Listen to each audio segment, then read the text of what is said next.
And just when you thought the left couldn't get any more unhinged, they've decided the real crisis in America, the thing keeping them up at night, is a lack of condom vending machines in preschools. Yes, while normal people worry about crime, inflation, and, making sure kids can read before they hit puberty, Maryland Democrats are laser focused on turning daycare into a CVS bathroom.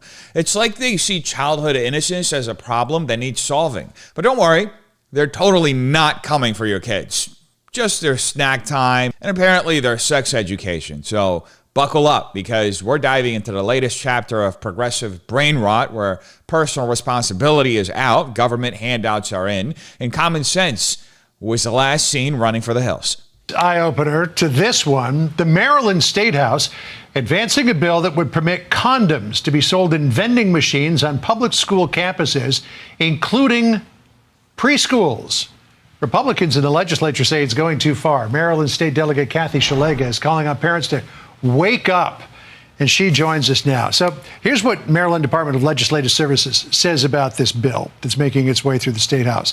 This bill repeals the misdemeanor prohibition against an associated penalty for selling or offering for sale a contraceptive or contraceptive device by means of a vending machine or other automatic device at a kindergarten, nursery school, elementary school, or secondary school. We have officially entered the twilight zone of leftist policymaking.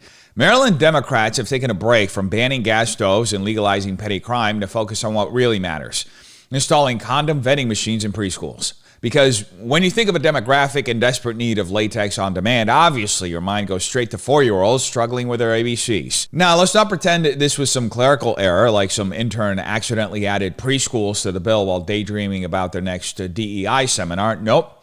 This was intentional. The bill explicitly repeals the ban on selling condoms and vending machines at all public schools, including kindergartens and nurseries. And Democrats want you to believe this is just about updating an old law. Right. And Hunter Biden just misplaced his laptop. Now, I already know their canned response. Well, don't you want to prevent teen pregnancy? Ah, yes, because nothing says effective birth control strategy like making sure condoms are available next to juice boxes and animal crackers. What's next? Plan B and Happy Meals? A drag queen performing sex ed puppet shows? Oh, wait, those already exist. And let's talk about who is pushing this. The same people who think kids can't handle a dodgeball without suffering lifelong trauma now believe they're mature enough to navigate vending machine sex education in school hallways. These kids can't even tie their shoes without adult supervision, but sure, let's trust them to make informed reproductive choices between nap time and recess. And the real kicker, these are the same folks who want to ban sugary drinks in school cafeterias because kids can't be trusted to make healthy choices. Oh, but apparently they're fully capable of responsibly accessing condoms from a machine wedged between the Lunchables and the milk cartons. And let's not forget the bigger trend here. The left has gone from stay away from our kids to let's make sure they know everything about sex before they can spell consent. It's all part of their playbook. Inject gender ideology into classrooms, normalize drag shows for kids, push puberty blockers like candy, and now put condom machines in places where the only thing kids should be unwrapping is a fruit roll-up. Now, this isn't just creepy. It's state-sanctioned grooming masquerading as public health. So let's be clear. Kids can't consent to any of this. There is no world where a child who can barely decide between apple juice and orange juice has the capacity to understand sex, contraception, or lifelong consequences of being prematurely exposed to it. And yet Democrats are hell-bent on pushing explicit sexual content into schools at the youngest age possible while systematically cutting parents out of the equation. Why? Because parental authority stands in the way of their endgame, breaking down the family unit and replacing it with state dependency. If they can sexualize kids early enough, they can control the entire trajectory of their beliefs. First, normalize sex at an absurdly young age, then frame abortion as an essential part of healthcare that must be publicly funded. And before you know it, they've created an entire generation that sees human life as disposable and government intervention is necessary for their survival. This isn't about health. It's about power. The goal is to raise a population that's conditioned to believe their well-being depends on Democrat policy. Free condoms, free abortions, free birth control, free everything, because freedom to them means total reliance on the state. And once they're dependent, you're locked in. They don't need to convince you to vote Democrat anymore. They've engineered a reality where you don't believe you have a choice. So, no. This isn't just some innocent little legislative tweak. This is yet another mile marker on the long, dark road of progressive insanity. And trust me, if we don't hit the brake soon, next year's big policy push is going to be vending machines stocked with hormone therapy and communist manifestos. And speaking of retarded Democrat ideas, let's check in on Sunny Hostin from The View. When I hear someone say, I'm against diversity, equity, and inclusion, it gives me great pause because it makes me feel that you don't want diversity, equity, and inclusion. And the Republican Party and the conservatives have done a great job of bastardizing that term. And I think it needs to be retaken and explained. Brace yourselves, folks, because Sunny Hostin just dropped the most profound thought of our generation. She says, if you don't support DEI, then you don't support DEI. Mind blown. Truly, Socrates is quaking in his grave. This is the very kind of high IQ analysis you get from The View, a show where 5 wealthy women sit in a circle and take turns trying to out-victim each other. So let's unpack this scholarly masterpiece for a second. First, Sunny hits us with the circular reasoning fallacy, you know, the one that basically says, if you don't agree with me, then you must disagree with me. Oh, stunning logic. Truly. Next, she blames conservatives for bastardizing DEI, as if Republicans snuck into corporate boardrooms at night and rewrote all those woke policies that prioritize skin color over competence. No, Sonny. DEI bastardized itself when it stopped being about equal opportunity and turned into a racial caste system where fairness means punishing the wrong people. And then comes my favorite part, the idea that DEI just needs to be explained better. Oh, yes, that must be it. Maybe if we just sit everyone down for one more mandatory struggle session at work, people will finally understand that hiring based on race instead of merit is actually a good thing. Maybe another PowerPoint with a stock photo of 6 people in different skin tones holding hands will change their minds. But let's be real. DEI isn't about diversity. If it were, they'd welcome diversity of thought, but the second you put a black conservative, an Asian libertarian, or a Latina Republican in the room, suddenly they're not diverse enough. It's like ordering a diverse meal, but the only thing on the menu is stale Wonder Bread and a side of Marxism. And you know why people are really rejecting DEI? Because they've seen it in action. It's hiring the unqualified while firing the competent. It's a grift for consultants who make 6 figures teaching HR departments how to be racist in a socially acceptable way. It's the reason your pilot sounds nervous on the intercom and why your doctor just Googled your symptoms in front of you. So thank you, Sonny. Only a descendant of slave owners can teach us the real meaning of DEI, that it isn't just misunderstood, but also a terrible idea that everyone but you and your overpriced activist friends have figured out is a scam. And if conservatives bastardize DEI, then I guess reality itself is right-wing now. And now continuing our parade of retards, we have Bill Burr, who had this brilliant insight about Elon Musk. I'll tell you what's funny. I made fun of the fucking Twitter guy for fucking Sieg Heiling not once but twice. And I never look at my emails. I was scrolling through my emails and it said my Twitter account had been flagged for I don't even tweet anymore. It had been flagged for whatever. What a fucking baby. Just like Hitler. A fucking baby. Because that's another thing. All of these people that are into fucking Hitler, you know what I mean? And like, look at this guy like he was some sort of fucking hero. The guy's one of the biggest fucking cowards ever. All the pain and all the suffering that guy's caused and the war crimes the Allies had to commit, firebombing fucking cities to get that motherfucker. When it came time for him to pay the price for all the suffering he caused millions and millions and millions of people. Did he face the music? Nope. He gave himself a nice, quick, painless fucking death. That's your fucking hero? Fucking coward is what he was. He should have faced the fucking music and he didn't. Anyway, this is the world we live in, where you got to remind people that guy was a bad guy that destroyed millions of people's lives, families, and his own country. His own countrymen paid the price for what he did. He Oh, look, Bill Burr has officially entered his angry old man yelling at cloud era, part 35, because that's been his entire shtick. What a tragic fall from grace. The guy who used to roast the absurdity of cancel culture, woke nonsense, and corporate groupthink is now out here ranting about Elon Musk and Nazis. Let's start with the obvious. Bill is losing his mind over an automated email. His entire meltdown is because Twitter flagged one of his old tweets. That's it. But somehow, Elon Musk is a baby here. Oh, yes. The billionaire who built Tesla, SpaceX, and literally sends rockets into space and has them get caught by literal chopsticks is the fragile one, not the guy who's screaming into a microphone because a website hurt his feelings. Billy boy. Maybe the real baby is the guy throwing a tantrum because he finally got a taste of the same censorship conservatives have been dealing with for years now. Not that it justifies any of it, but I guess when the shoe's on the other foot, you kind of see where conservatives were coming from. And then out of absolutely nowhere, boom, we're talking about Hitler because of course we are. That's liberal comedy 101. If you don't have an actual argument, just start screaming about Nazis and hope no one notices. This is the same tired false equivalence garbage we've been hearing for years now.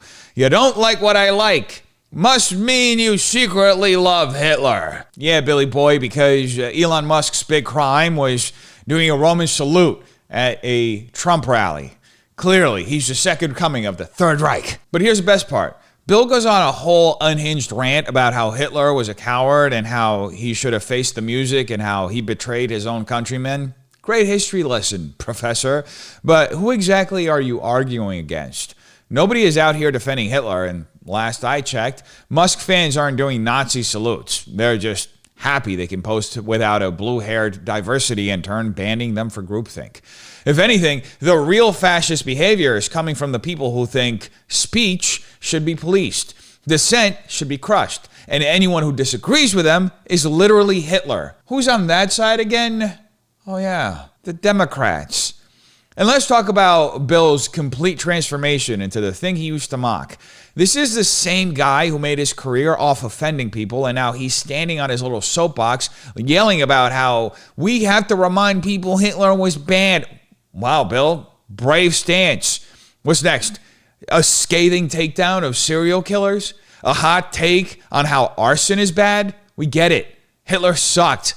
But you're not breaking any new ground here, buddy. Here's the reality. Bill isn't mad at Musk. He's scared of becoming irrelevant. He sees what happens to comedians who don't parrot the approved narratives. They get blacklisted, labeled problematic, and thrown out of Hollywood's inner circle. So now he's out here tap dancing for the same industry that used to hate him, hoping that if he screams about Nazis loud enough, they won't notice that he peaked in 2015 and will renew his Netflix contract. Needless to say, none of what Bill said was comedy, none of it was edgy, none of it was even interesting. It's just another rich, aging Hollywood comedian desperately trying to stay relevant, punching at the one guy actually doing something while he collects his Disney Plus checks and lectures us about history like a substitute teacher who forgot his lesson plan. This is another thing, too. Oh, that guy went straight to hell. It's like, and his own country. His own countrymen paid the price for what he did. This is another thing, too. Oh, that guy went straight to hell. It's like, how does he go straight to hell? What does God say about that? He made that guy, right? I just don't understand that. Like how he gets absolved of that. God created everything. Yes, including Adolf Hitler. He really did create us in his image. Like us, he is also not perfect. He goes down fucking looking every once in a while. All right, Beatles B-sides. What a loser. How about the fact that the Twitter guy he's not even from here. He's from South Africa. He comes to this country and wants to turn it into a fucking dictatorship. He doesn't feel that we deserve democracy. Can you just imagine doing that?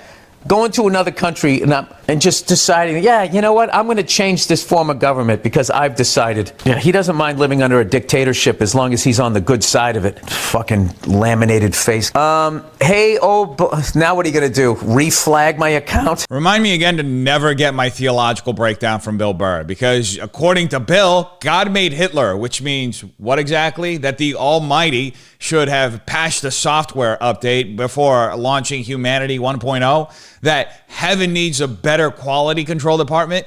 What's the argument? This is the kind of stoner philosophy garbage you hear from a guy who just took his first edible and suddenly thinks he's Socrates. So I think it goes without saying that what Bill just gave us is the dumbest take on God since atheists started calling themselves brights. Now, first off, basic Christianity 101, God is perfect. That's not a debate. That's not an interpretation. That's a foundational doctrine across Judaism, Christianity, and even Islam. The idea that God is flawed like humans is literally contradicted by every major religious text ever written. But sure, Bill, let's rewrite over 2,000 years of theology because a guy who yells for a living said so. Now, let's address his God made us in his image, so he must be imperfect nonsense. This is textbook category error, a logical fallacy where you misapply a characteristic of one thing to another. Just because humans were created in God's image doesn't mean we are exact copies of him. If a painter creates a self-portrait, does that mean the painting is suddenly a living, breathing human being? Nope. Then congrats. You now understand why being made in God's image doesn't mean he has our flaw. Then there's a hilarious arrogance of this statement. Bill really thinks he's the one who cracked the code. Like thousands of years of theologians, scholars, and philosophers all somehow missed this deep revelation that Bill stumbled upon between complaining about Twitter and yelling about Hitler. Nope. No, Bill, you're not profound. You're just straight up talking out of your ass. But why stop there? Because Bill also threw in the classic atheist edgelord take. God created Hitler, so checkmate Christians. Oh, would you look at that? Bill just disproved Christianity with the same argument 13-year-olds have been posting on the internet since 2007. So let's actually apply Bill's logic here for a second. Yes, Bill, God created Hitler, just like he created Mozart, George Washington, and the guy who invented pizza. Creating someone and controlling their choices are not the same thing. This is Christianity 101. God gives humans free will, which means people are responsible for their own actions. Saying God created Hitler, therefore God is responsible for Hitler's crimes, is like saying parents are responsible for their grown adult children committing murder. Bill is conflating creation with predestination, which is not how Christianity works.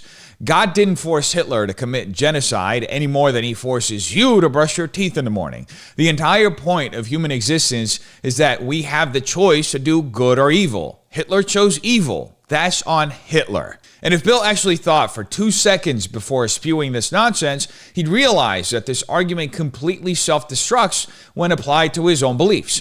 Bill's worldview, which, let's be honest, is probably some vague Hollywood materialistic nonsense, likely rejects divine intervention in human affairs. But if that's true, then you can't blame God for Hitler because in Bill's own framework, God isn't real or doesn't interfere.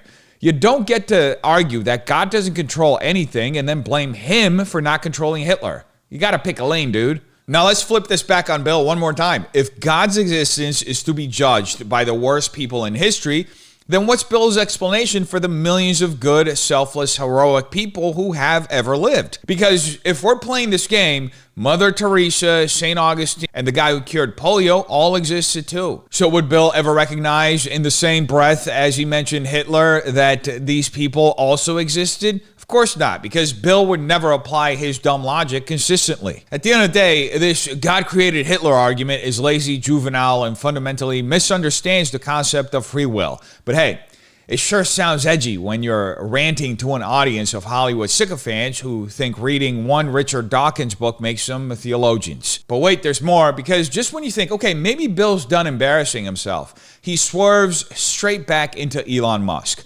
Because in Bill's beautifully deteriorating mind, the guy who bought a failing website and let people post jokes again is apparently a dictator. His argument, Musk isn't even from here. He's from South Africa. Ah, yes, the groundbreaking revelation that Musk is an immigrant. Thanks for that one, Bill. What's your next shocking discovery? Water is wet, bears poop in the woods, Hollywood is full of pedos. And let's really appreciate the absolute irony of a Hollywood multimillionaire whining about dictatorship. Billy, buddy, you work in an industry where one wrong joke gets you blacklisted and forced to issue a tearful apology video like you just got caught running a dogfighting ring.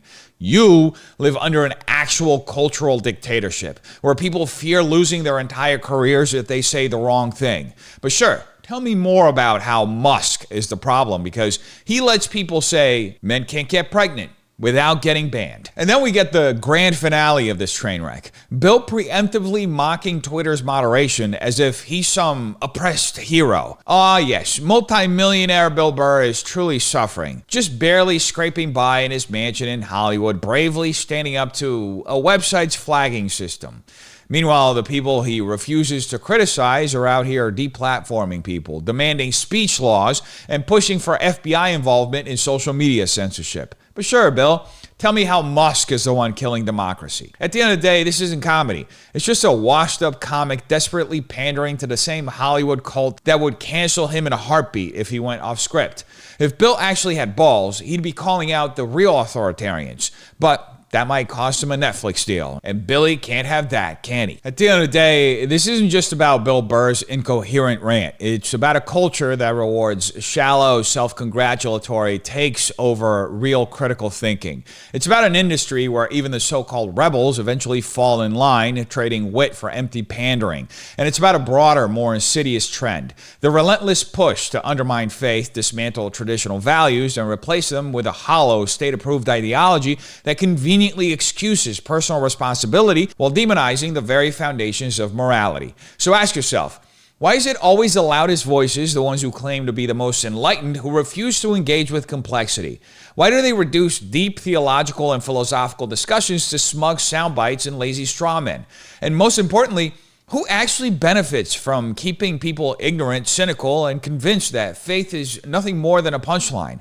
Maybe the real issue isn't whether God made Hitler, but why so many people in power are desperate for you to believe that's the only question worth asking. You tell me what you think in the comments down below. Hope you have a terrific day. Peace.